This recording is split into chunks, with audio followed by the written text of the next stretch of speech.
Good afternoon, good evening, and good morning to all the people around the world. For today's video, yes, nakikita nyo po, nandito po kami sa clinic. Ayan, dinala ko po sa clinic ang aking baby loves. Yan, yung bunso po namin dahil gawa pong may bukol po siya sa jaw. Sa ilalim po ng jaw sa left. So, ako po ay nag-alala kung bakit may ganon. So, ito po ang itsura ng clinic dito, no? Ayan. So, dito po sa may left side, dito po yung clinic namin. And then sa other side po, another clinic na naman po yun. Pinag-combine po. And then, pinalawak po ang waiting area. Ayan. So, kapag nakikita nyo po yung screen na yon, so kapag tinawag ka na po, nandun yung pangalan mo, ayan, naglalambing ang baby loves kasi ano talaga, no, not feeling well siya. So, nagantay po kami ng another 30 minutes dyan. Gawa po ng ang appointment po ng anak ko ay 4:10, yan, 4:10 po ang kanyang appointment. Pero nagantay po kami ng, hindi naman po pala 30 minutes, mga 20 minutes po. 20 minutes pa kasi yung doktor na mag-check po sa kanya, nag-search pa po at tiningnan mabuti kung ano po yung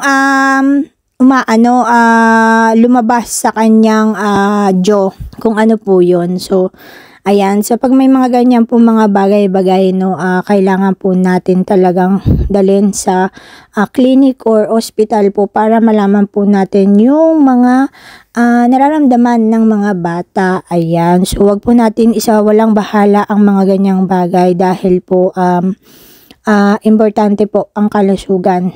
Ayan. So, habang nag-aantay po kami, as in talaga nag-aantay po kami ng mga 20 minutes po talaga kami nag-antay. Yes. So, ayan. Ang tagal-tagal pong dumating ng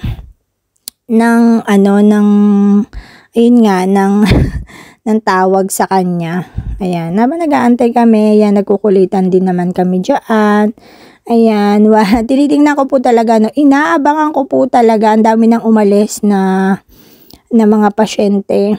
Ayan, kakaantay. Binilisan ko na lang po tong video na to.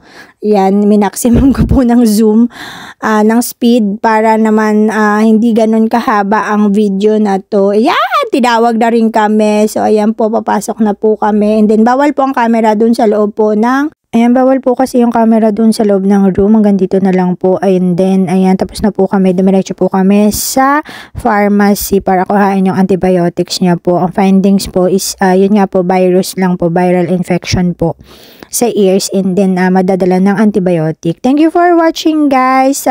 Mga nanood hanggang una hanggang dulo. Thank you. Paalam, bye-bye, babush. Mag-ingatan lahat.